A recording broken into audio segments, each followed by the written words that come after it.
இந்து மத வழிபாடு மற்றும் சடங்கு சம்பிரதாயங்களை கேலி கிண்டல் செய்த சேலம் திமுக எம்பி செல்வ கணபதியின் பேச்சுக்கு கடும் எதிர்ப்பு கிளம்பியுள்ளது. பல்வேறு தரப்பினரும் கண்டனம் தெரிவித்து வருகின்றனர். அண்மையில் சேலத்தில் நடந்த நிகழ்ச்சியில் திமுக எம்பி செல்வ கணபதி இந்து மத வழிபாட்டு முறையை இழிவுபடுத்தும் வகையில் பேசினார். கோவில்களில் கடவுளுக்கு வழிபாடு நடத்தப்படும் போது மேற்கொள்ளப்படும் சடங்கு சம்பிரதாயங்களை கிண்டல் செய்வது போல பேசிய அவர், நான் சொன்னது எனக்கும் புரியாது உனக்கும் புரியாது என்று கேலி செய்தார். கோடிக்கணக்கான பேர் புனிதமாக கருதும் வழிபாட்டு மந்திரங்களை இழிவுபடுத்துவது போலவும் பேசினார். இது தொடர்பான வீடியோ சமூக வலைதளங்களில் வைரலான நிலையில் கடும் எதிர்ப்பு கிளம்பியது. ஒரு மதத்தின் வழிபாட்டு முறையை எம்பி ஒருவர் கேலி கிண்டல் செய்யலாமா? இந்து மக்களின் மத உணர்வை புண்படுத்தலாமா என்று கேள்விகளை நெட்டிசன்கள் எழுப்பி வருகின்றனர். திமுக இந்து விரோத போக்கை கடைபிடித்து வருவதாக எதிர்க்கட்சிகள் தொடர்ந்து குற்றம் சாட்டி வரும் நிலையில் திமுக எம்பியின் இந்த பேச்சு மேலும் சர்ச்சையை ஏற்படுத்தியுள்ளது. ஏற்கனவே திமுக அமைச்சராக இருந்த பொன்முடி இதேபோன்று பேசி பதவியை இழந்தார் என்பது குறிப்பிடத்தக்கது.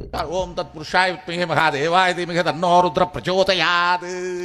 சிவாய நம ஓம் சிவாய வசிவோம் சிவ சிவ சிவ ஓம் ஏகதந்தாய வித்மஹே வக்ரதுண்டாய தீமஹி தன்னோ தந்தி பிரச்சோதயாத். ஓம் ஸ்ரீம் க்ரீம் க்ளீம் க்ளௌம் கம் கணபதியே வரவரத சர்வஜனமே வஜமான்ய ஸ்வாகா. நான் சொன்னது எனக்கும் புரியாது உனக்கும் புரியாது.